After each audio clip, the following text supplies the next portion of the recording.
an important question for our country, but you have to put it in context. This morning, we heard that the potential is not necessarily transformed into wealth.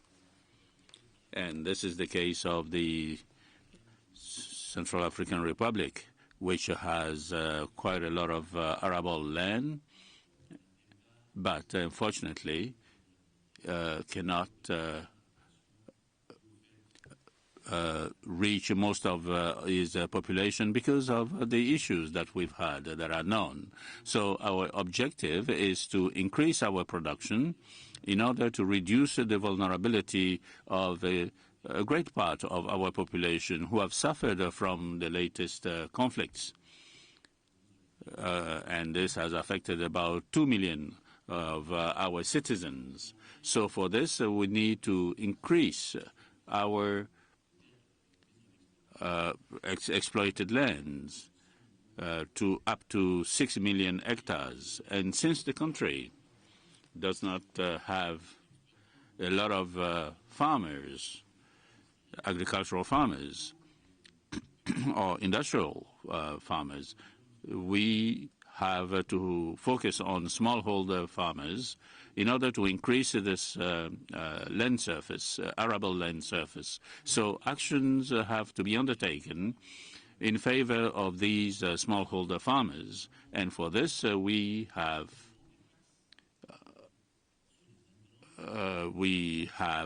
exonerated the taxes on the inputs, on the agricultural material, equipment, and because the sector of cotton, for instance, is very important for our population. Indeed, we have developed a program, but in the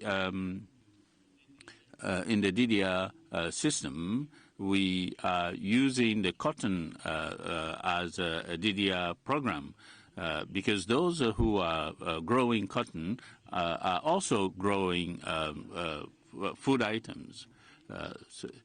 And so this is a way for us to increase food farming. And so the government is for the funding of pesticides and of fertilizers for cotton. We also have our traditional practices that do not lead to good yields. So we need to help our smallholders by training them, and also of the youth that we train. For instance, the national youth who are training young farmers, giving them skills to increase their, to improve their practices. And the government has also bought some tractors to help these smallholders to be able to work on new parcels of land and increase their parcels. And so these are making it possible today to put these smallholders to improve their production. And so for rural land, we have also put in place measures to have new legislation so that these smallholders can have plots of land that belong to them, on which the whole of their families can actually make a living, and of course exploit these resources. And to do this, they need some capacities, and we have put in place certain measures for guarantee funds to give the smallholders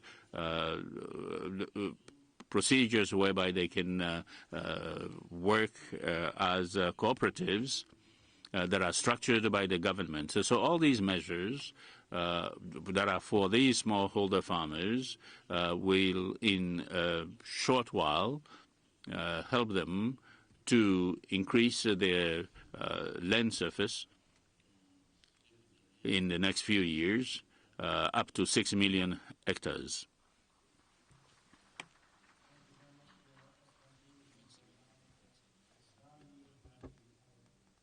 And you're doing that through land grants and extension services for youth, including mechanization and the increased exploitation of land, and also through tax reliefs. Thank you very much, Your Excellency. We'll come next to His Excellency Felix Tshisekedi, President of the Democratic Republic of the Congo. One of the most naturally endowed countries in the world is the DRC. Its farmers and its farms are a dream come true. Agriculture and agribusiness are multi-sector enterprises that actually involve various ministries: transportation, finance, agriculture, power, trade, IT, as well as the banking and private sectors. So the question to you, Your Excellency, is what role will your country's Presidential Agricultural Delivery Council play to ensure that these sectors come together to deliver on food and on the agricultural compact and add enhanced value to the great potential that the DRC has? Over to you, Your Excellency.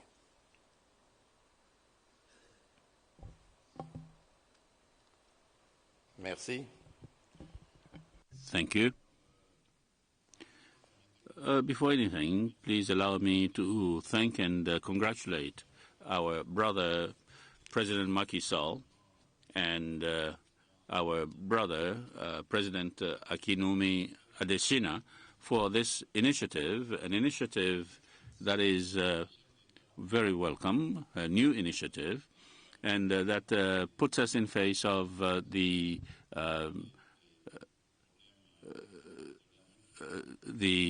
partners who are prepared to talk about issues of food. In 2019, I decided to diversify our economy by selecting two sectors, agriculture and notre économie dépend beaucoup des mines. And the digital. And this because our economy depends on mining, and as you can see, we are still experiencing the Rwanda aggression against my country. This has been going on for the last 20 years. I heard a lot about the aggression of the Russians in Ukraine, whilst we forget about what is being caused to the Republic of Congo. So why do we make this choice? Because, and I use a slogan for this, the revenge of the soil over the underground, because the soil has to offer more than the mines. And in this area, we have selected several sectors. The sector of cassava, we have today managed to involve cassava in the production of bread, and this has made it possible to make economies on the purchase of wheat of about $20 million. We have seeds for the for soya production. And this can also be used as a feed for cattle. And we also train agricultural instructors who receive capacity building and who, when the time comes, will go on the ground to work with the farmers. We also have put an increased interest on mechanization, and we are able to say what we need in this area, and we have launched a plan, an ambitious plan that we call the development plan of the 145 rural territories of the Democratic Republic of Congo, and each territory will have an agricultural brigade, and these instructors will go to the farmers and help them to improve their work and their profits as well. Of course, we insist on the youth by developing support agencies or guarantees for the youth entrepreneurship and women entrepreneurship. And today we can say that these two categories of the population are being helped.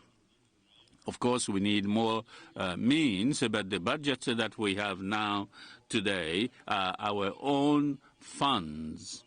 We have used our own funds to double the budget in a year for the Ministry of Agriculture and even the global budget of the country. And so that means that we are moving on slowly. Congo is moving forward and rising up, and we need support.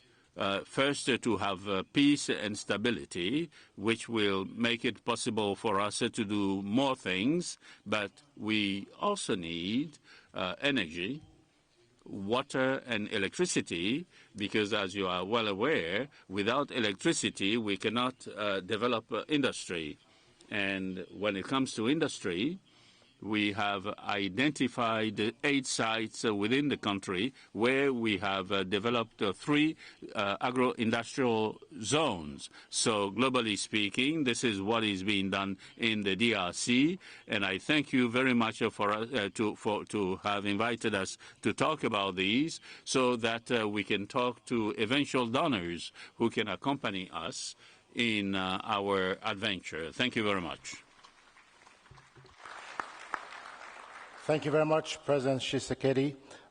Reduced import of wheat through the use of high-quality cassava flour in bread. You seem to be following Dr. Adesina's trail in Nigeria, where he actually made breakthroughs in that regard, and that has become a fait accompli today in the production and the eating of bread in the country.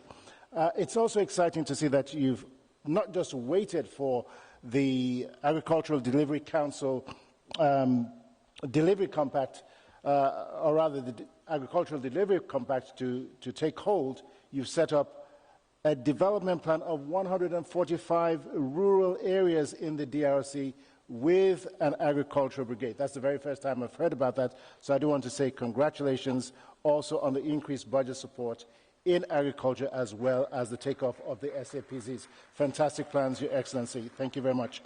I'm going to come next to His Excellency Umaro Sissoco Embalo, the President of the Republic of Guinea-Bissau.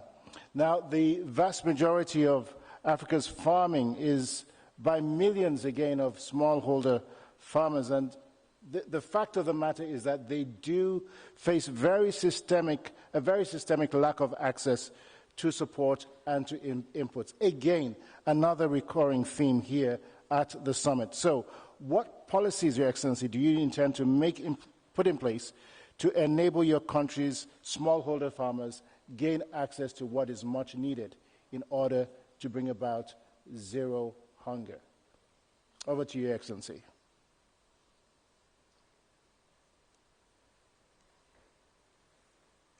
Muito obrigado. Thank you very much. First and foremost, I'd like to express my sincere thanks to President Macky Sall and my dear brother, Dr. Adesina, for the invitation.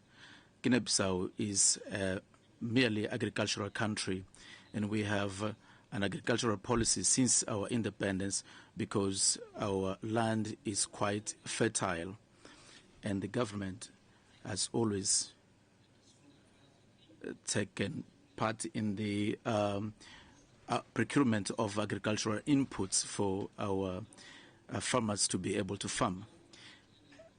In addition, we also have small unities of women who farm tomato and lettuce in huge quantities.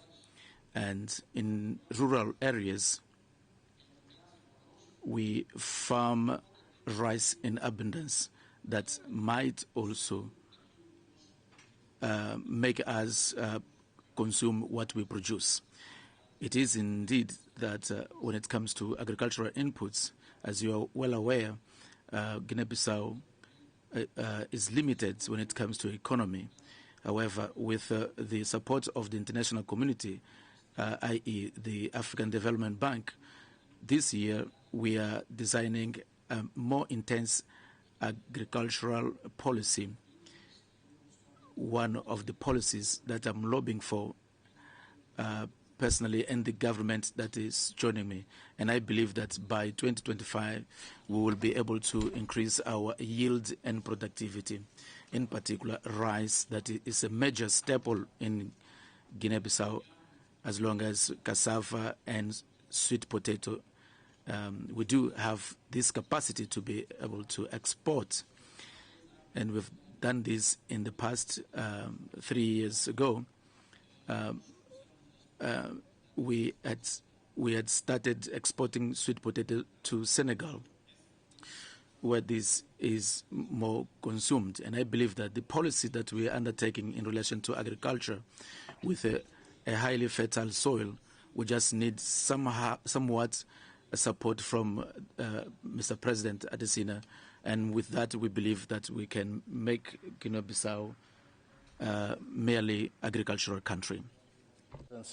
We'll take our next question, and actually I don't want to move away from this issue of smallholder farmers and access to inputs, because again, like we said, it's a common and it is a recurring theme, and this is an opportunity for us to again gain insights into some of the best practices that you're implementing in your respective nations. So again, I'd like to ask the same question of His Excellency Evariste Ndayishimiye, President of the Republic of Burundi, with regards to the ability of farmers to access quality farm inputs. Again, what is your government doing to not only enhance that, but bring productivity to scale in your country? Kindly share what it is that you're doing.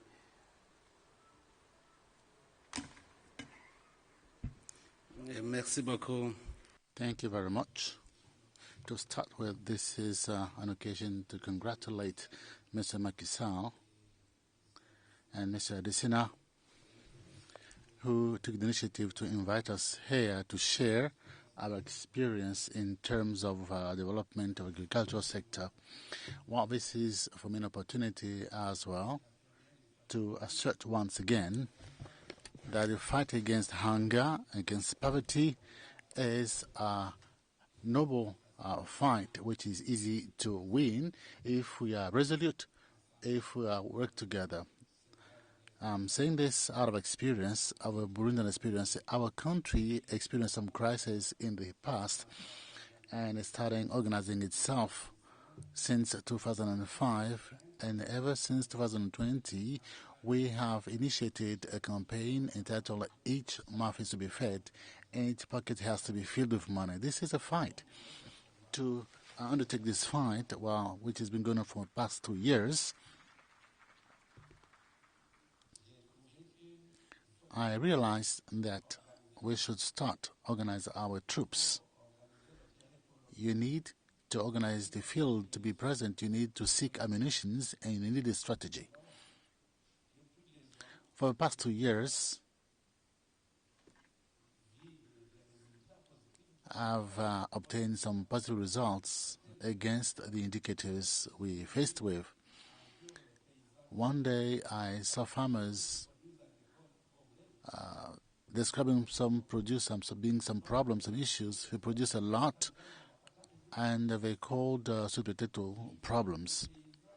I saw farmers produce more corn, and they said we're mobilized to, for the sake of agricultural development, you have to take us to a market. And all these are outcomes and results. First of all, organizing our troops. How did we proceed? They were split into cooperatives called productive battalions for agriculture. And the supervisors civil servants, supervisory officers, troop commanders. And I can tell today that I have some battalions to fight against poverty and hunger, and they do have commanders, and these are troops. Well, you need an environment. We need to prepare the ground, prepare some agricultural inputs. The farming inputs are called ammunitions. Selections is also an ammunition. Fertilizers are ammunitions.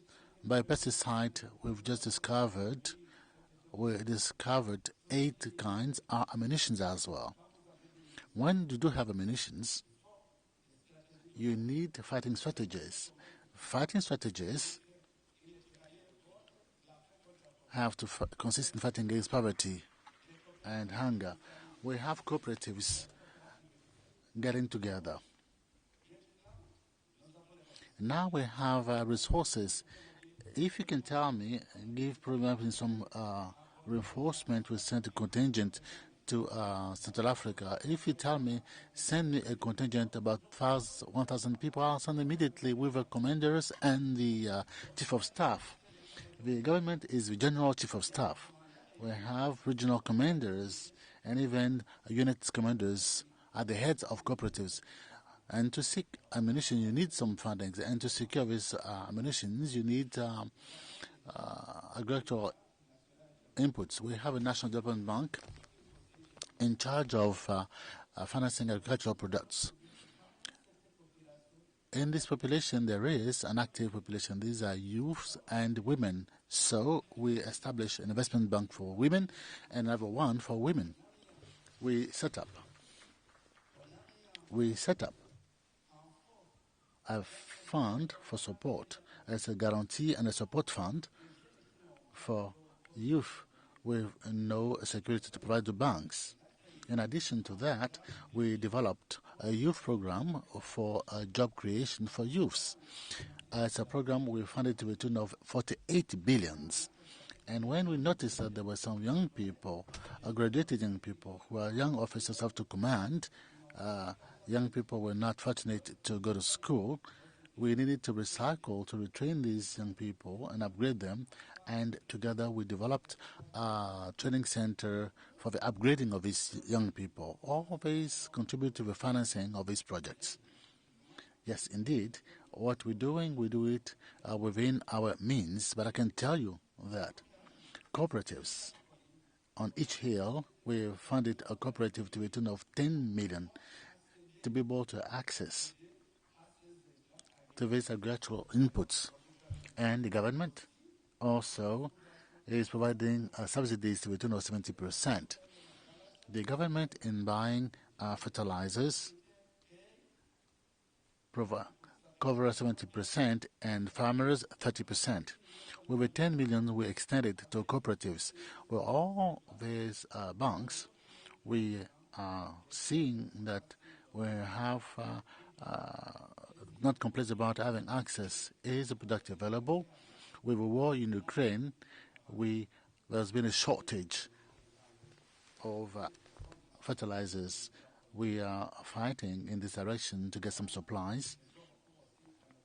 In this context, we are falling back on our partners. I'd like to acknowledge the FTB, who has taken this to support us in this process. And I can tell you that if you're hesitant,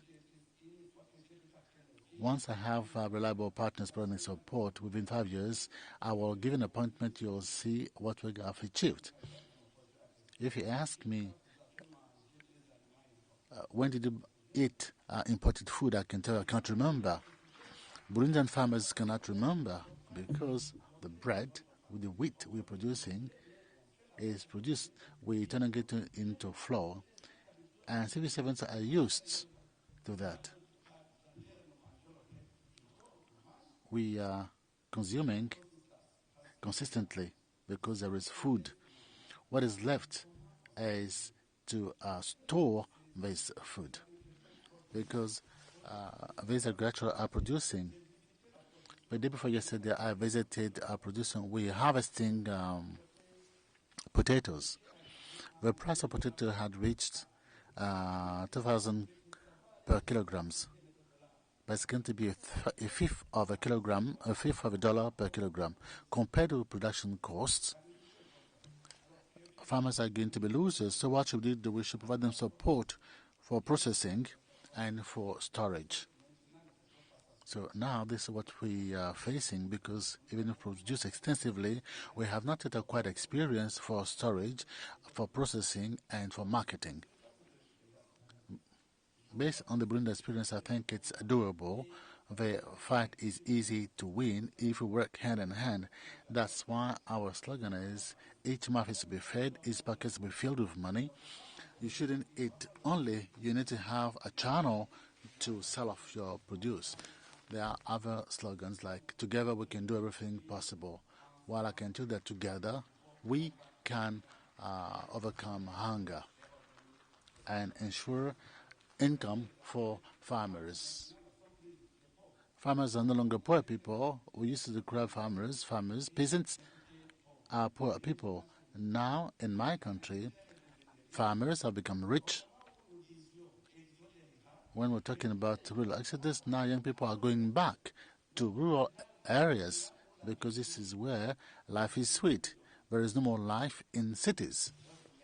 So thank you. Thank you for the opportunity. There is hope. There is hope that we can win this war together. Thank you. Thank you, President Ndai Shimiye, for those comments and for describing the fight against hunger as a war, certainly in military terms, with troops represented by cooperatives and productive battalions with unit commanders, arms in the form of fertilizers and mechanization, and policies that support women and youth. Thank you so much, Your Excellency. Much food for thought there. We'd like to encourage Your Excellencies to keep to the time limit. You do have 3 minutes to provide your presentations. I know it's been a long way coming here, and time is of the essence, but we'd like to keep things going because you do have a few boardroom sessions which they're waiting to receive you in just a few moments. So thank you very much again for that excellent input there. I'd like to call on His Excellency Aziz Akhanouche, the head of government of the Kingdom of Morocco. And Morocco really has a significantly large and very, very profitable agro-processing sector driven by, again, a very robust special agro-processing zone program. So I'd just like to ask here, what can you share with us about what it takes to run a wealth-creating agricultural sector that may be of benefit to other countries that are actually on the cusp of setting up their own SAPZs? Over to you, Your Excellency. Merci, je voudrais... Thank you. To start with, I would like to acknowledge President Macky Sall and President FDB for initiating this event, which is very important. As you know, there is a public policy, which is a major one, that's agriculture in Morocco under the leadership of His Majesty Mohammed VI. There have been 2 stages in the agricultural process over the past 2 years in the history of Moroccan agriculture. There is the Green Moroccan Plan ended in 2020, for which we contracted out agreements with associations, with federations. We manage investment programs for which there was $13 billion, which were invested over 10 years. With our funding, we were able to secure from corporate institutions to a tune of $4 billion. With this, we were able to maintain an average growth of 5.5% a year in the course of 10 years, including difficult, challenging years where there was a shortage of rainfall. Most importantly, the investment is at the heart of the equation. To us, investment boils down to seeds, mechanization, fertilizers, the rural issue, the land issue, training, research. This is the most important points. These are the most important points. If we can have, we want to productivity, we want to increase added value for our products. Second an important step. Once the program was ended, it was relaunched by another program, which is Green Generation, under leadership of His Majesty King. We continue contracting out with contractors for development of sectors, but also worked on the human aspect, human resources, that is farmers, how to ensure social protection, because this is a key factor in production. How to ensure youth employability with 1 million hectare, which is going to be dedicated to the youth for investment. How to improve the incomes of farmers who are trying to pull the middle class. 400 families would like to turn into the middle class thanks to conversion, because sometimes farmers make some investments over agricultural crops which are not profitable, so they need support to move towards better commodities with greater added values. These give us a possibility to create agropoles, as we heard of this morning, which are actually production hubs in irrigated areas. Upstream, we're trying to establish industrial zones to try to give value to agricultural produce. We have 4 of them today, which are open, marketed within 60%. We have 3 which are currently being developed. Excellency Hanush, again, for emphasizing the agreements that you do have with agricultural federations and the significant amount of resources that the Kingdom of Morocco has put into agriculture over the last 10 years. But of value, again, also is the issue of social protection for the farmers in order to enhance productivity. Thank you very much, Your Excellency. I'm going to now call on Her Excellency Rose Christiane Osuka Raponde, Vice President of the Gabonese Republic, the first woman to hold this position. And as Vice President, she had previously served as the Prime Minister of Gabon. Again, the first woman to hold that office in Gabon. So congratulations, Your Excellency. Now, for generations, agriculture has been carried on the backs of women, literally. So it's safe to say that without women, there is really no agriculture production in Africa. This being the case, what should be done to support women farmers and women-owned agricultural businesses and cooperatives to ensure that they gain a well-deserved portion of what truly is a multi-billion-dollar continent-wide enterprise? Your Excellency, over to you.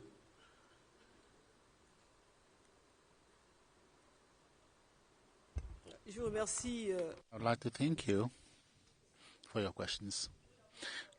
I'd like to start with to convey the greetings of the President of the Republic of Gabon, Mr. Ali Bongo Ondimba, to his brother Macky Sall, and to his other peers, head of states in attendance. Receive also the acknowledgement of President Obak, of FTB, conveyed to you by the President of Gabon, who asked me to represent him here during the summit, which is an opportunity to discuss issues pertaining to agriculture. To address specifically your questions, we should to put things in context, in the global context, because it's true that women have already played a key role in the agricultural sector. This is still the truth today, but you know that if you take the case of my country, Gabon, Gabon has an exceptional biodiversity. Paradoxically, concerning the agricultural sector, however, I'll tell you that it accounts for only 5% of the gross domestic product. We import about 450 billions of food stuff. So the deficit is quite huge. In response, the head of state has put in place a policy to give value to the agricultural sector. And the people employed in this sector amount to 20% of working people. reforms have been initiated to develop the agricultural sector, which is assailed by women and by men as well. We have to address the gender issue in this context because both men and women are involved in this sector.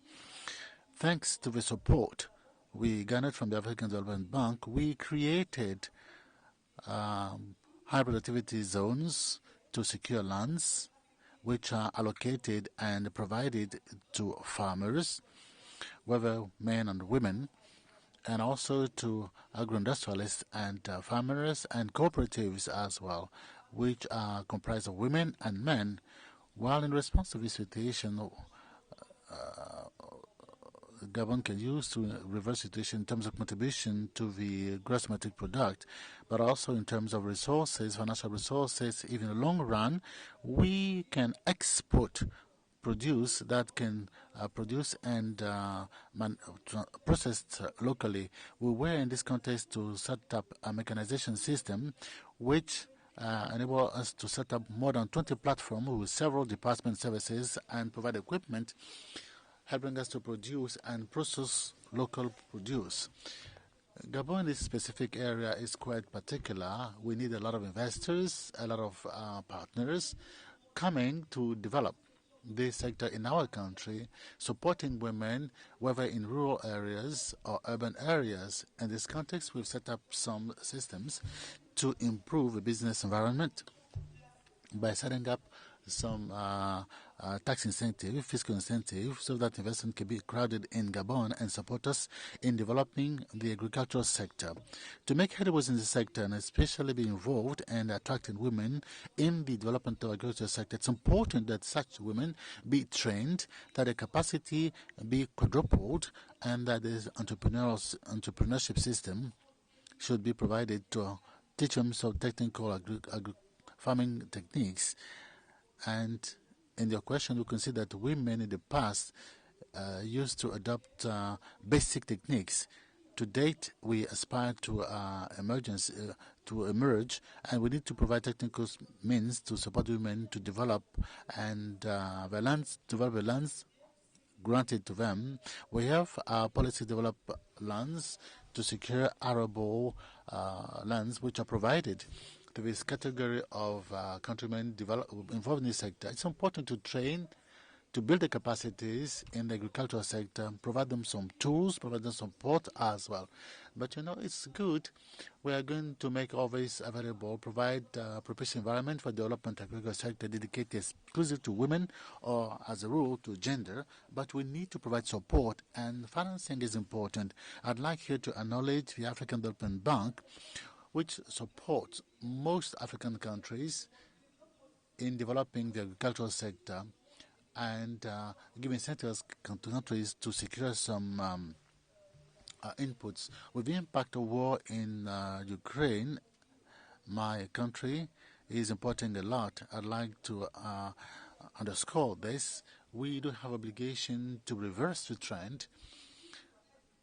To this end, we put in place an appropriate mechanism, an attractive one, so that our partners will come to Gabon. I'm launching an appeal to all the partners involved in the food sector to come to Gabon. And this food sector, the fact that we're importing more than 450 billion of food stuff is a problem. So we set up an orientation law so that to access the local market, 50% of local products have to be covered by enterprises involved in the food sector, so that the contribution, the long-term contribution of the agricultural sector in the GDP should move from 5% to 20%, and the trend of import to the tune of 45 billion should be reversed and reduced to 50%. This is the target set by the head of the state, Ali Bongo Dimba. Thank you very much. Thank you very much, Vice President Raponda. Certainly a whole lot going on in Gabon, and congratulations on all of the reforms, your high productivity zones, the tax incentives for investors, training and land grants for youth and women, and with regards to the 20 platforms that will provide mechanization to many of your women and youth farmers. We're going to go next to His Excellency Bien Rifi Famidi, Prime Minister of the Union of Comoros, for input. And I'd like to talk about food inflation, because that is a major problem, not just on the continent of Africa, but also globally. It's a leading cause of poverty for us in Africa. What can be done to reverse this trend, Your Excellency? Merci. Thank you, Mr. Moderator.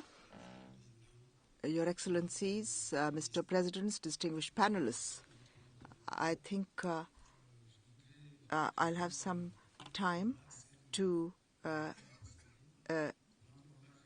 pay tribute, just like the previous speakers, to President Macky Sall and the President of the bank, as well as the organizers and the people of Senegal for the welcome extended to us.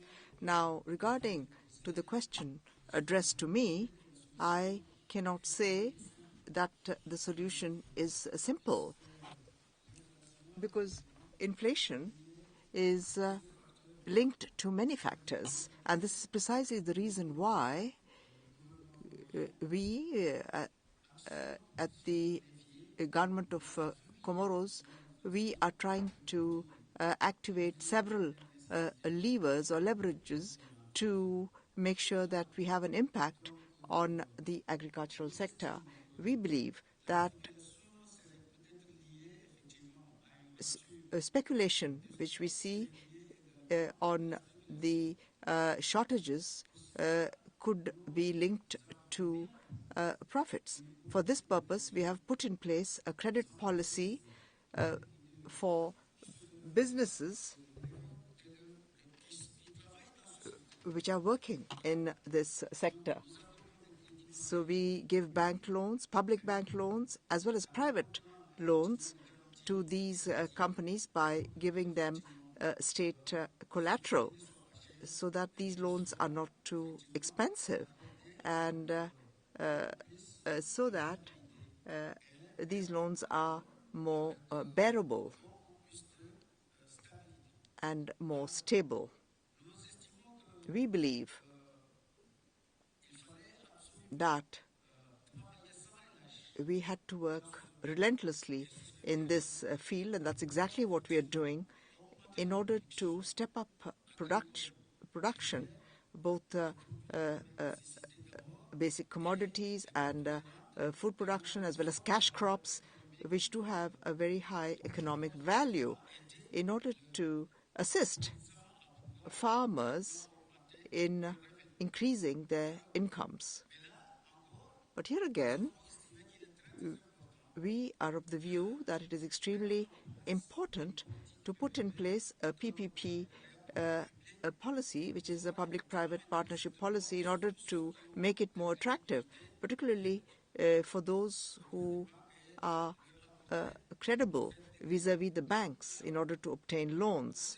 So we are of the view that we should look at the productivity, and here the technical experts who are present here will understand what I'm talking about, and the fact that we have to concentrate on basic commodities, especially taking into account the health and growth of children. But we went further, and with our development, with the assistance of our development partners, we have put in place a business plan to attract the youth to become part of the policy to develop the rural sector, and it is working. In fact, this year, during the last quarter, we mobilized more than 30 million euros for this sector, and now we are thinking of a second round. I think that's what I had to say, and I thank you, Mr. Moderator.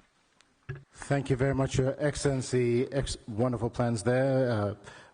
Focus on PPPs, as well as business plans that invite the youth to develop policies for rural development. Congratulations, Your Excellency.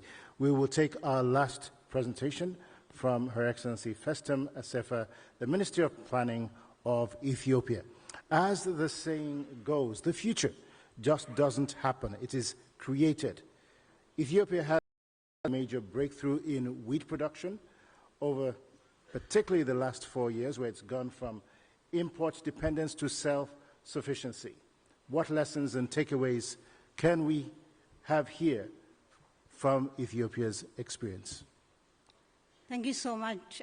Good evening, all. Please allow me to convey greetings and regards from my Prime Minister Abiy Ahmed Ali to Excellency President Macky Sall and President Adesina. And I want to congratulate you both for hosting such an important event on the thing that really matters to African people.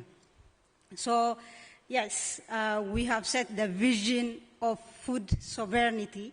Of course, food sovereignty is bigger than food security because it goes to each and every household. We can really translate that concept of food sovereignty to each household. So we really bought into this idea of food sovereignty. Of course, Ethiopia has invested in agriculture for long, but since 4 years ago, we have seen huge transformation, as you mentioned. But the sector had lots of challenges, and we had to struggle with those structural challenges, low productivity and competitiveness, which could be explained by the low level of technology adoption, low finance, inputs, incentive misalignments, and climate change, of course, and other factors which really fall under this. But recognizing this challenge and putting the vision of food sovereignty and nutritional security, the Ethiopian government launched several initiatives, including the famous, national wheat program, the heat resistant, as well as the dry season irrigated wheat. So as you heard from President Macky Sall earlier, so the last year's performance was tremendous, and it really showed us what we can achieve, really, Africans, if we can focus on solving the structural challenges and the bottlenecks, the binding constraints that really hold us back from achieving our target. So the National Wheat Program, the green legacy itself, because climate change is not just a fancy word for us, for all Africans. It's a real thing. It's happening. It's really affecting us. The impact is, visible, and it's coming very frequently than ever. So for, addressing the climate change, we have launched the Green Legacy Initiative, led by our Prime Minister. And of course, we shouldn't keep on selling our agricultural products raw. We should be able to process them and create jobs for our youth. More than 70% of our population is below 30 years of age. We need lots of jobs.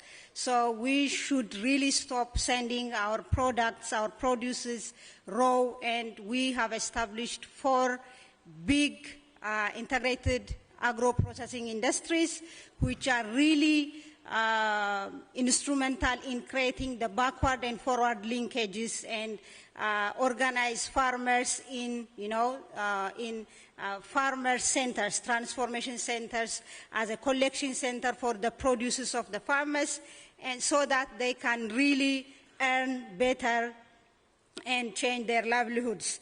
And of course, recently we have launched Yalema Turufat, which really speaks to nutritional security. It's about poultry, it's about dairy and beekeeping and related, aspects of agriculture, which brings more protein to the tables of our, farmers and our citizens.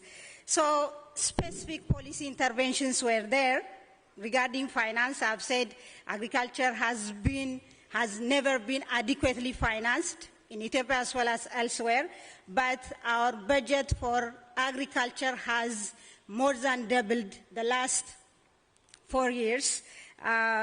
Again, we have financial inclusion strategy, and we have passed a directive to really finance our farmers using their movable assets, their sheep, goats, their cattle, you know, and the crop on their farm. So this was an important milestone for us to solve the issue of finance. Lease financing for agricultural mechanization was also an important milestone, which is really changing thousands of lives. We have a special purpose grant for regions which directly goes to financing small irrigation schemes. It is changing lots of farmers' life. Mechanization, more than 600 mechanization items, from tractors to, you know, machineries that really help in dairy farmings have been relieved of duty. So we are importing them duty-free. So that was an important policy intervention. The other is land management. We always say, you know, African land is fragmented, but as my Prime Minister always says, land is fragmented in our minds, in our heads. When you go to the field, land is not fragmented. So for us, you know, what we have witnessed in, you know, the wheat fields is we see thousands of farmers coming together voluntarily in land clustering program to, you know, to crop similar crops. Like for the wheat, for instance, we were able to achieve so much because of the new intervention on land clustering. So the land clustering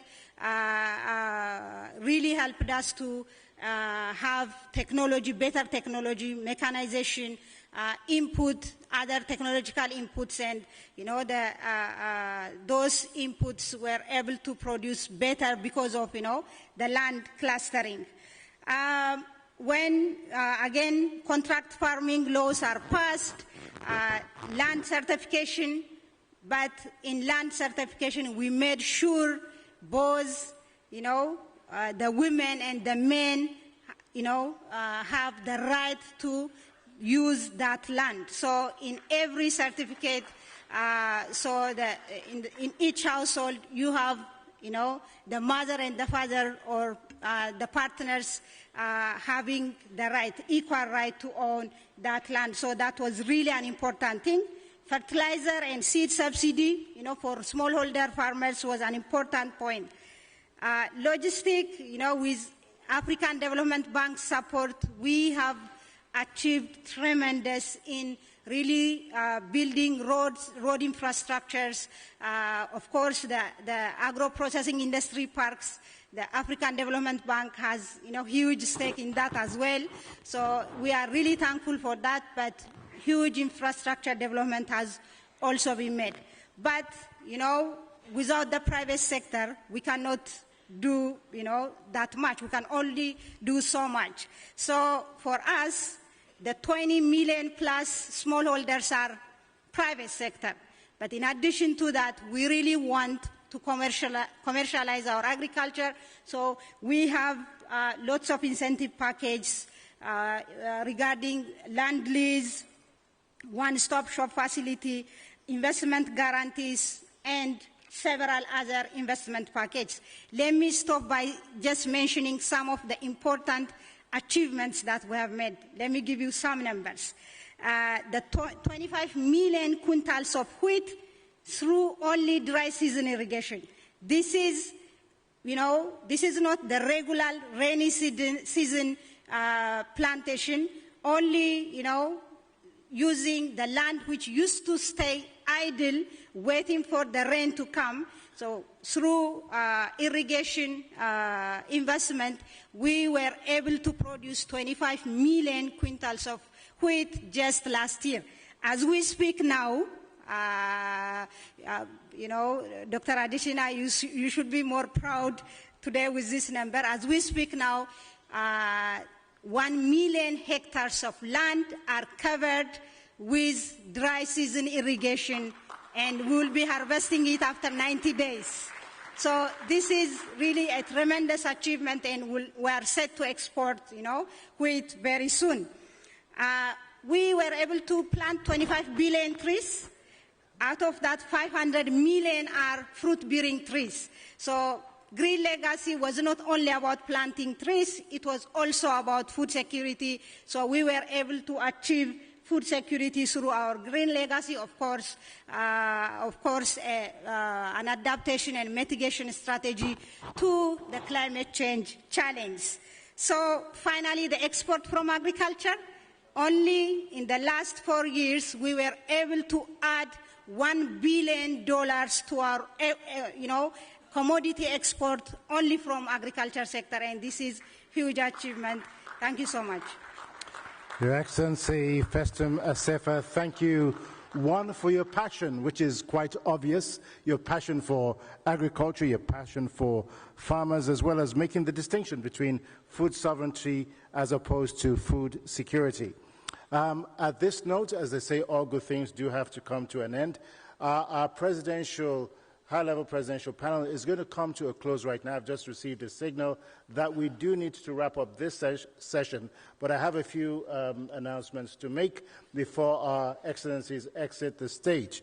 And that is that immediately following the presidential panel, we will have His Excellency Haile Mariam Desalegn, the chair of the board of Alliance for a Green Revolution in Africa, AGRA, speaking to us.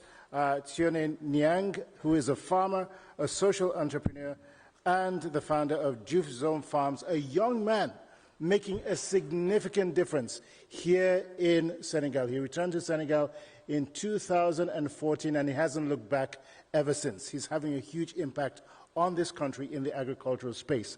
He will be followed by Her Excellency Nados Bekele Thomas, the CEO of the New Partnership for Africa's Development, NEPAD. On that note, I would want to thank once again our excellencies for taking the time, for being with us today, for absolutely superb presentations and responses during this Q&A session. Ladies and gentlemen, could you kindly give them a warm round of applause? Again, we thank you, Your Excellencies, for placing the feeding of Africa at the top of your development agendas moving forward, and we thank you for your visionary leadership. Ladies and gentlemen, one more time, please give it up for their excellencies as they exit the stage. We do have more coming up in a few moments, so kindly stay with us. Their excellencies will be led to the Agricultural Delivery Compact boardrooms, so there is still much business to take place tonight. The protocol teams kindly lead their excellencies to their respective boardrooms where others are waiting their arrival. Once again, my name is Victor Ladukun, and it's been a pleasure moderating this segment of our summit. Thank you very much.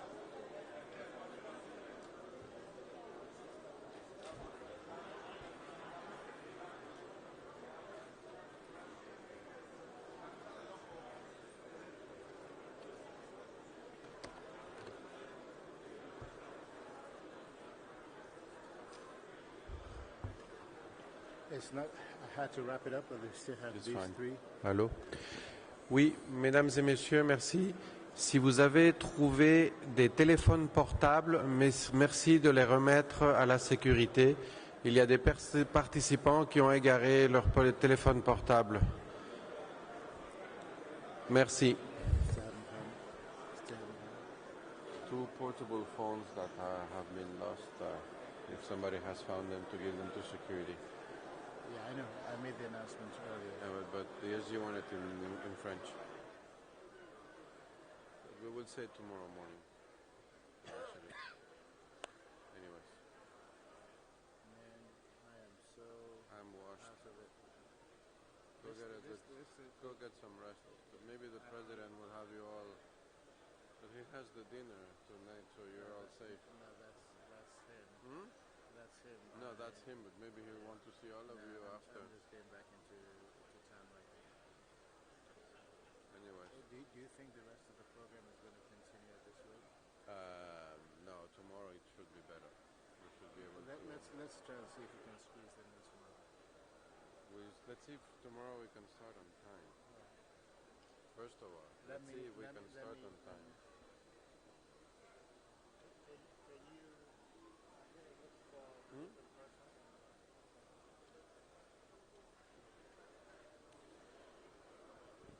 Mesdames et messieurs, merci de... Can you hear me? Allô? Mesdames et messieurs, merci de libérer la salle. Les excellences des chefs d'État vont au compact et nous allons continuer avec le panel suivant. Merci s'il vous plaît de bien regagner vos places. Ladies and gentlemen, there is a panel immediately after. The heads of state are going for their country compacts, for the boardrooms. Please facilitate their exit. You can take all the pictures outside. There is a panel starting now. Thank you.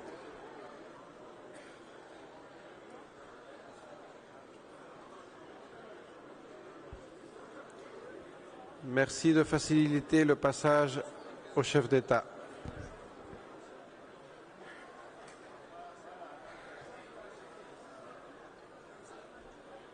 If Dr. Beth Dumford is in the hall, could you please come to the platform, please? Dr. Beth Dumford.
seats.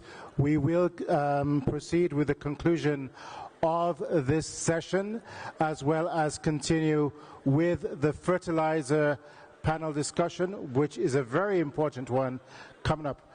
So if you could kindly take your seats, we will proceed in the next 60 seconds. Kindly take your seats, please. I'm going to ask the moderator of the next session to be on standby to come on the stage. Mr. Moderator.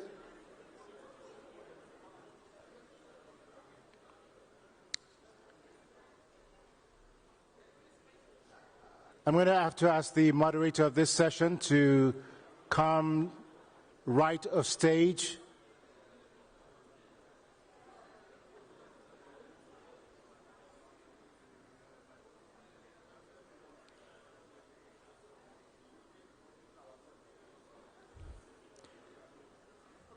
Ladies and gentlemen, please be seated. We'd like to continue with the program. Thank you.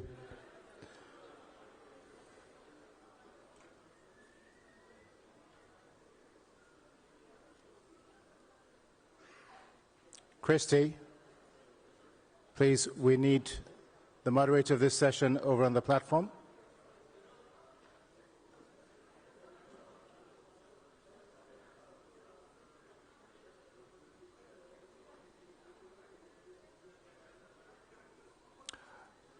Please be seated. Please be seated. Please be seated. At this point, I'd like to call on His Excellency Haile Mariam Desalegn, the Chair of the Board of the Alliance for a Green Revolution in Africa. Ladies and gentlemen, could you hold on a second, please? Excuse me, please. Excuse me, could you please sit down, please? Or if you do need to leave the room, we would appreciate that. Thank you very much.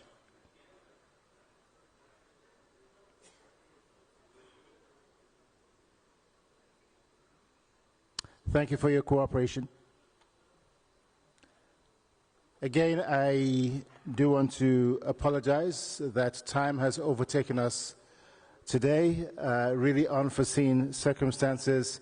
So I do implore you, don't shoot the messenger, but we will proceed and have a fantastic time and session in the amount of time remaining. So at this point, once again, my name is Victor Oladokun, and it's a pleasure to bring this segment to a close.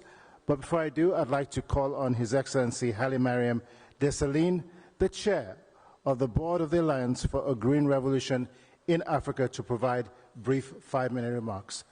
Your Excellency, the platform is yours.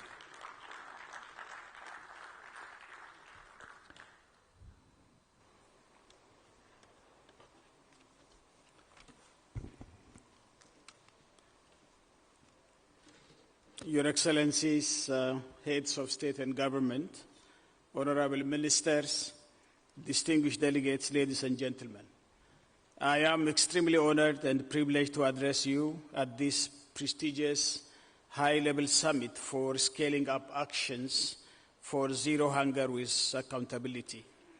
The quest to feed Africa is not new. In fact, from our discussions today, we are pursuing an agenda that has always been there because we have always had what it takes.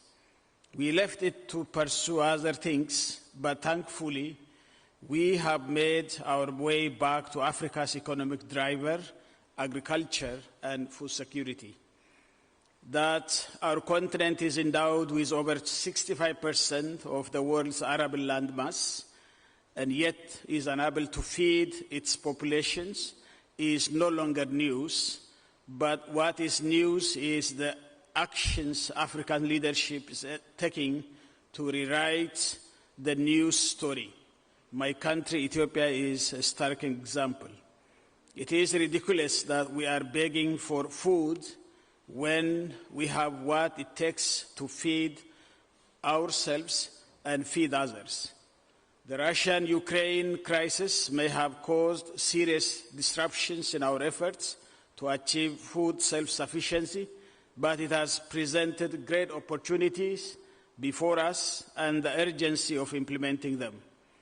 Our discussions here today, and of course in the next 2 days, reflect Africa's commitment to transforming our food and agriculture through the Food and Agriculture Delivery Compact to accelerate investments for economic transformation, first in our countries and then in the continent.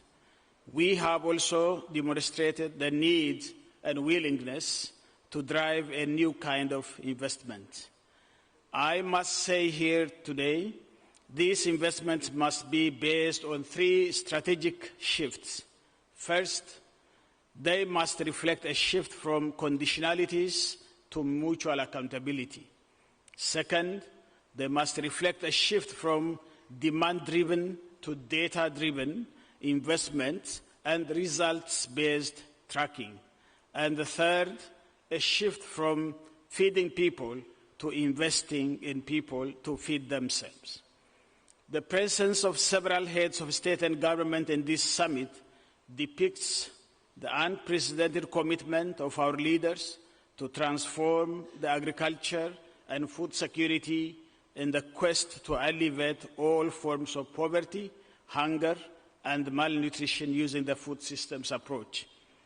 The prosperity of our beautiful and richly endowed continent depends on translating the commitments we have made on the Comprehensive African Agricultural Development Program, CAADP, food systems and African Continental Free Trade Area to implement and to concrete actions to foster and expedite the implementation of the above requires sanctiously targeted investments in the agriculture sector and robust monitoring and evaluations for results. The Country Food and Agriculture Delivery Compact, developed by African member states with technical assistance from AGRA and other technical partners, depicts the need for comprehensive investments on a range of value chains. In particular, the common value chains amongst the member states compacts are rice, soybeans, and poultry. The financial and economic analysis undertaken on the compacts for this investment depicts that the rice value chain, for example, requires between 13 to 684 million per country, poultry to 30 to 108 million, and wheat from 15 to 100 millions, depending on the country's specificity. Your Excellency, AGRA will continue to support African member states in implementing these crucial investments with a view to expose agricultural transformation, which will enhance food security and increase farmers' income. Your Excellencies, at the heart of the dealing with the food crisis in the continent is to fully embrace the need for an integrated approach to investments aimed at expediting the implementation of our commitment to food systems. These investments should be viewed through the lens of 3 core elements: social inclusion, economic growth, that is inter-Africa trade, and environmental protection by mitigating against climate change. I encourage us to make the best of the next 2 days in strengthening our resolve and building greater momentum in achieving food self-sufficiency. Excellencies, in conclusion, I would like to thank my brother, the Chair of the African Union, His Excellency Macky Sall, the President of Senegal, for his sterling leadership and commitment for his continent to food security in our continent. Thank you for this vision, Your Excellency. Let me also express my appreciation to the President of the African Development Bank, my brother, Dr. Akim Adesina, for his excellent leadership and ability to make dreams come true. You have demonstrated that it is possible. On behalf of AGRA, I would like to take this opportunity to reiterate our commitment to transforming Africa's food system to realize Africa's vision. I thank you for your kind attention.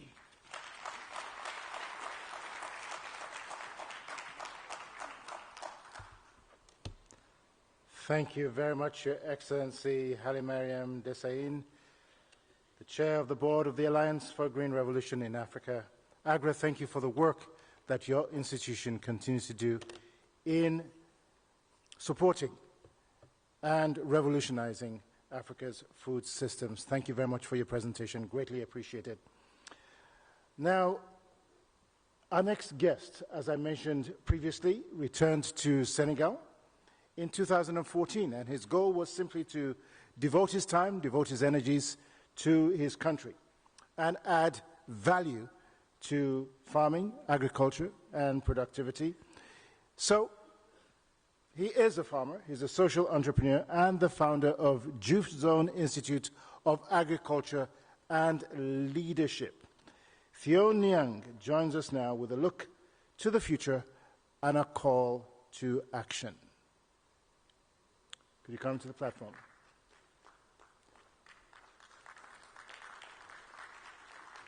As the youngest representative so far to speak on this platform, I think he deserves a much, much louder round of applause from you. Thank you so much. Thank you. Thank you so much. Thank you. Thank you. Thank you for the kind introduction. It's a privilege and an opportunity to be here tonight. And I thank the government of Senegal for giving me the platform and the bank for organizing this very valuable and important opportunity for us to discuss the future of our continent. 14 years ago, I decided to, after 14 years living in the United States, I've asked myself some questions of what I've seen going around in my own continent. Traveling around the world, I see young Africans that I met in the cold farms of Italy, in the cold tomato farms of Spain, helping to work the farms of Europe, helping feed Europe, where they could be done that here in our own continent, which is still struggling to feed itself. In the streets of Morocco, in Tanger and Seta, I met millions of thousands of young Africans try to cross the border looking for opportunities in El Dorado in Europe. That doesn't happen again today. Even further, I go to Brazil, I find young Africans waiting for their opportunity to cross and go to Mexico, in the border of America and Arizona, risking their lives looking for opportunities to enter the United States. These thousands of young Africans leaving our continent, some of them will never make it, dying in the oceans, looking for opportunities and sometimes dying, were just like me. I grew up right here in Kaolack, 3 hours away from here, in poverty. Looking at my mother struggling with 10 children. And I tried in my young age to look at my future of what can I do to support this woman. But then my country couldn't give me my dreams. These, like millions of young Africans, I looked up to another country as the United States, which gave me a start of cleaning tables to working with the President of the United States, the first African-American president. But I knew after 14 years in the US, there was a calling waiting for me here to answer the call of our generation. Because I refuse, as many Africans as you, as many of our presidents here working to make this happen, that we are not a poor country, that we are the richest continent in the world, with the most natural resources in the world, the most edible land in the world, 365 days of sun. The youngest generation in the world are in Africa. And until now, we cannot guarantee food and access to opportunity and quality of life to our children. This is why I decided to leave Washington, D.C., to come and play my part. Because I know not only government have to do their part, but each one of us, all of us, the private sector, we too have to do our part. I know nothing about farming. My family know nothing about farming, but I knew the core of our economy. If we want for Africa to develop, we have to address the food issues that we have. We have to produce what we eat and eat what we produce. Not only will feed our people, but we'll create jobs and give dignity to our people. Because what is happening to our people today, what I've seen in Europe, I'm traveling around the globe to meet the diaspora, to invite them to come home to help us to develop this continent. I had to actually cut my trip to come to meet with you tonight. I thank the Minister of Agriculture, Mr. Alin Gurinjai, for inviting me for that. And what I'm talking to the diaspora, to come home and support and participate. Our governments also have a role to play because it's going to take government and private sector. But not only a private sector, but a strong private sector, a supported private sector. This is why when I came home, I launched the Jeff Zone Farms. And today, in the Jeff Zone Farms, we are training thousands of young Africans from around the diaspora in the continent to come learn about farming so they can produce and also transform the food that we eat here. I remember a few years ago when I started farming, we used to lose a lot of our tomatoes, for example. I said to myself, this is not right. We produce, if we don't have access to the market, 2 days, 3 days after, we lose most of our produce. Today, I launched a few years ago a transformation unit with the women in the rural farms. With the Jeff Zones, we are making our own ketchup. We're making our own tomato paste. We're producing, transforming all of our vegetables and our fruits. In mango seasons, for example, we used to lose a lot of mangoes. Today we dry mangoes, we put them in cans that we can keep them for 2 to even 3 years if they are not open. This is the kind of creative approaches that we need. But if supported by the right institutions, we can revolutionize and create a movement of young farmers. Because today, with what we're doing, and many are doing it around the continent, but what we're doing with Jeff Zone, we are turning agriculture attractive to young people. This is a role we should play. Because when I first started farming, my own family made fun of me. Some of my family members went to see my mom to say, you know, ils ont marobité ton fils. Because he left Washington, D.C., he come to the farms to do farming. Why would my own family think that? Because farming is collided in this country as misery and poverty. This is why young people don't want to farm. So how can we now switch it where farming becomes attractive, where farming becomes a business, where in farming we can create the next billionaires in this continent? Is by turning it attractive by young people, creating champions in the farming sector. So like we have it in music, the same thing we have in sports, the same thing we have in the economies, we should have farmers that can inspire the young Africans to go back to this farm and occupy our land. Because if we don't do it, what is going to happen is that our friends abroad are coming into our lands, buying thousands of hectares.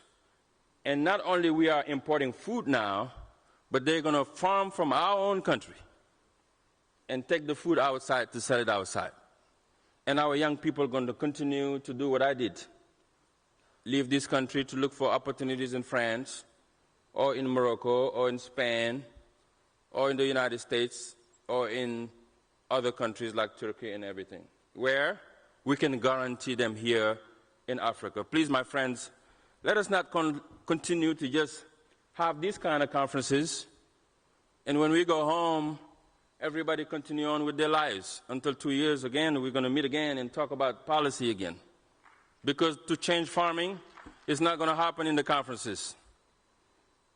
To revolutionize agriculture is going to happen on the ground, on the farms, not in the offices where we have the climatizers and etc. We need to bring farmers in the room to discuss but find solutions of the farmers that they do have. We need to support women in farming. We need to support young people in farming. We need to support creatives who are coming into farming and technology so we can revolutionize the farming industry right here in Africa. Thank you for having me here, and I hope to connect with some of you to build together. God bless you, and have a great night. Thank you. Thank you. Don't go anywhere yet. These are the voices of Africa, the new Africa that is emerging, the young Africa. Ladies and gentlemen, kindly give Tion a wonderful, really rousing applause here. And my prayer, my hope for you is that you indeed will take the message from Senegal to other parts of Africa and other parts of the world. Your voice is needed. Thank you. And we wish you all the very best. Thank you very so much. Appreciate it. Thank you.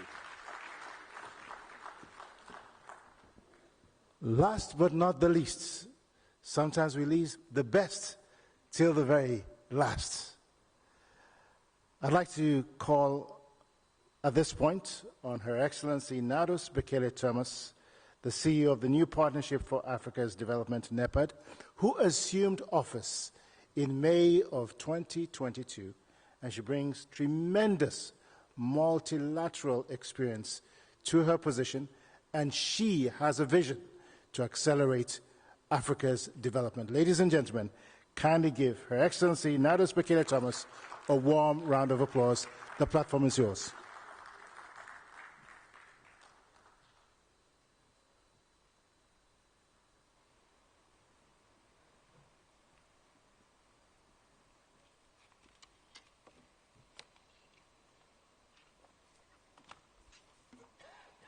Thank you very much. Good evening. I see that, the room is slowly getting to be empty. People are tired. But good evening, and thank you for being here with us late at this hour. In absentia, I would like to recognize His Excellency President Macky Sall, the President of the Republic of Senegal and Chair of the African Union, who has been really a passionate leader, and his dedication and truly his leadership of the African Union is unparalleled, I should say. I would also like to recognize the Prime Minister, the former Prime Minister of Ethiopia, my own brother who is here, who is passionate about agriculture. He's devoted his life into environmental conservation, but also on agricultural development.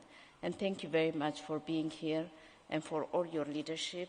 I would like to extend in absentia also my appreciation to His Excellency President Akumi Adesina of the African Development Bank, who gave this passionate speech and very inspiring message this morning, and all the heads of government, and I shouldn't forget my boss, His Excellency Musa Faki Mahamat, Chairperson of the African Union Commission, and all the young ones who are there, respected farmers, development partners.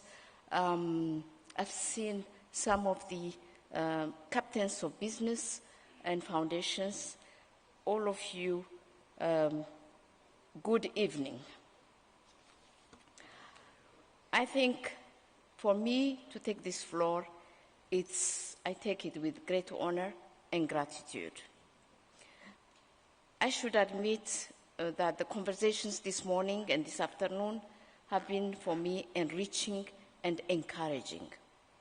Thank you to all presidents and all the ministers for your open, candid, and frank appreciation of the situation and your resolve to do better and to do it differently. However, before I reflect on the issue at hand and share our experiences as the sole and only development agency of the African Union in combating the silent crisis, I would like to remind ourselves of the many commitments to end hunger. My ardent hope is that this declaration would not suffer the same fate as the many before. From Maputo to Malabo to Dakar to Kenya, where have we not been? We have been promising our farmers, our women, our youth, and we've said that we will commit 10% of our GDPs to implement the Comprehensive Africa Agriculture Development Program, the CADEP, costed at that time to be $251 billion, to be spent over 10 years, 2015 to 2025, and use this program as a way to promote interventions that best respond to the emerging food crisis and to end hunger.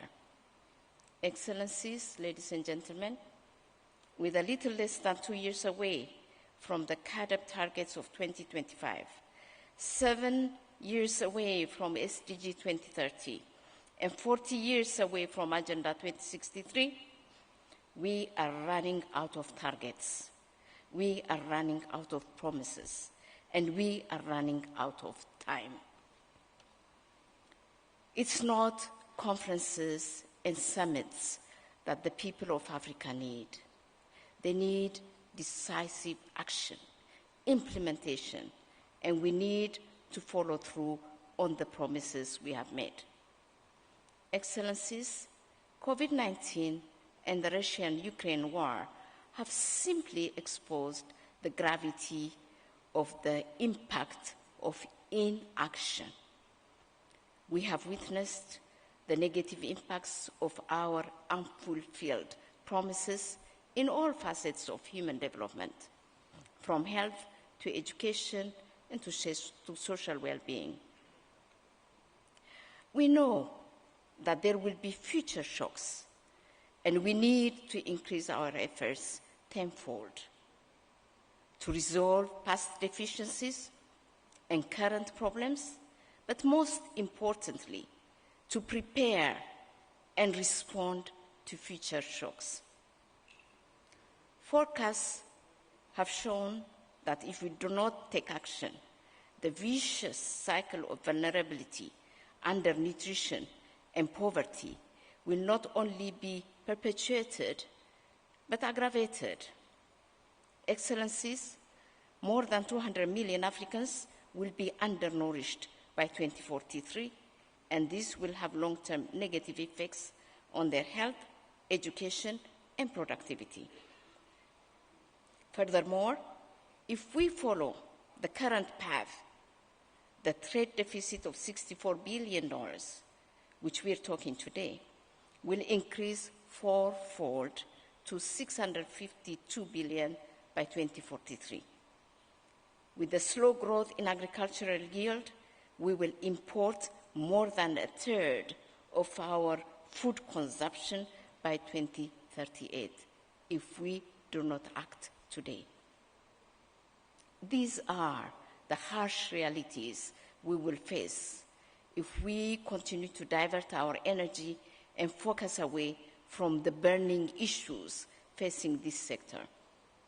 The theme of our gathering, Unleashing Africa's Food Potential, is therefore a clarion call to shift our attention to issues of implementation and actualize our capabilities to deliver both immediate, medium, and long-term transformation results. Here in Dakar last year, we convened 33 African states, 4 regional economic communities, and various partners to reflect on the post-Malabo CADEP. Based on the outcomes of our consultation meetings and from the CAADP biennial reviews over the last 8 years, it is clear that the continent needs to do much more and scale up investment and accelerate the pace in delivering on its commitment to transform agriculture and food systems. Our gathering today offers us yet again an opportunity to reflect on why we are failing Africa and not delivering on our promises. I challenge us all to move beyond the rhetoric of what needs to be done, as priorities are already stipulated in many documents, and to cast our efforts to harnessing necessary resources, including intellectual capabilities, technological management, and business skills, as well as locally adapted institutional capabilities and alignment for optimal and cost-effective execution and delivery of results and impact. Let's invest in agriculture production, productivity, and agricultural value chains. We need to strengthen systemic capacities in all our structures, both vertically and horizontally. We need a holistic and integrated approach which positions agriculture and food issues as cross-cutting priority for all. To this end, for example, we need the Ministers of Education to be here to elevate agricultural studies in our curriculums at the basic level of education all the way to tertiary. We need to encourage our young people to view farming as a viable form of employment. Yes, you're right, Tion. You said it right. Similarly, we need Ministers of Finance to be part of the agriculture and food systems discussions. They need to guide us on the budgets and investments needed to help us realize the results envisaged by the CAADP Malabo and also today's Feed the Future initiative. We need all the ministers to be working towards this goal. We need an integrated approach. Your Excellencies, as our NEPAD and as articulated by my brilliant brother, the ADB President, our experiences have shown us that it is possible, and Ethiopia has shown us that it is possible to change the development trajectory of Africa and charter a different course for our food systems. But we need to implement the instruments and frameworks which already exist, even if we need to review and revise them. Multiplicity of instruments and frameworks will not resolve the problem. Beyond the government, ladies and gentlemen, and development partners, we need to develop and strengthen partnership with the private sector, as they are the drivers of economy. And we all understand that agriculture and food systems are the backbones of the economy, which they drive. Under Grow Africa, the African Union Development Agency, NEPAD, has supported 12 countries, Benin, Burkina Faso, Cote d'Ivoire, Ethiopia, Ghana, Kenya, Malawi, Nigeria, Mozambique, Rwanda, Senegal, and Tanzania, to accelerate the private sector investment in agriculture and food security and deliver the commitments set by the heads of state. But this is not enough. We need to strengthen the backward and forward linkages and the supply and value chains in countries under the framework of the national investment plans of the CAADP and across countries within the framework of the African Free Trade Area. Additionally, through the Energize Africa initiative, which we launched in 2022, just last year, we will empower and mobilize the youth to feed Africa, to venture in farming and make money, to multiply Tion 100 million times. Tion, we are going to clone you. Excellencies, I am convinced this summit is part of the necessary efforts to galvanize desired political will and action and our DANIPAR stands ready to support member states hand in hand with all the other partners, AGRA, ADB, and others, many others, leveraging on existing efforts, systems, and capacities. J'aimerais terminer mon intervention en remerciant très sincèrement le président de la République du Sénégal, son Excellence Président Macky Sall, pour l'accueil très chaleureux au Sénégal. Mes remerciements vont également au président de la Banque africaine de développement, son Excellence M. Adesina. J'aimerais aussi exprimer ma profonde gratitude et reconnaissance au président Fakiye Mahamat pour ses efforts inlassables pour le développement de l'Afrique. Et je n'oublierai pas de remercier les chefs d'État et présidents de l'Afrique, ainsi que l'ensemble des participants ici présents pour vos engagements et l'appui soutenu au développement du secteur de l'agriculture et le développement en Afrique. Yes, Africa should feed itself. Yes, Africa will feed its population, which will constitute 1/4 of the world's population by 2050. Yes, Africa will rise and feed the world as we move from talking to walking the talk. I would like to conclude by inviting all the heads of states that are here and governments, our investors and partners to the forthcoming Dakar Infrastructure Financing Summit, and I do this on my own behalf as the CEO of the AUDA NEPAD, but also on behalf of the President of the Republic of Senegal, who is the chair of the AU and the chairperson of the EU Commission. And this summit will take place just next week, 2 to 3 February, in the same hall. And really, it's important that you all participate. To feed Africa, we need infrastructure. Without infrastructure, we cannot really feed Africa. Therefore, infrastructure is fundamental and foundational, and your presence, our discussions and conversations on how to develop infrastructure in Africa as the most fundamental aspect of development is critical and important. But most importantly, we need your expertise, we need your competence, and we need your investment, we need your money. Thank you very much.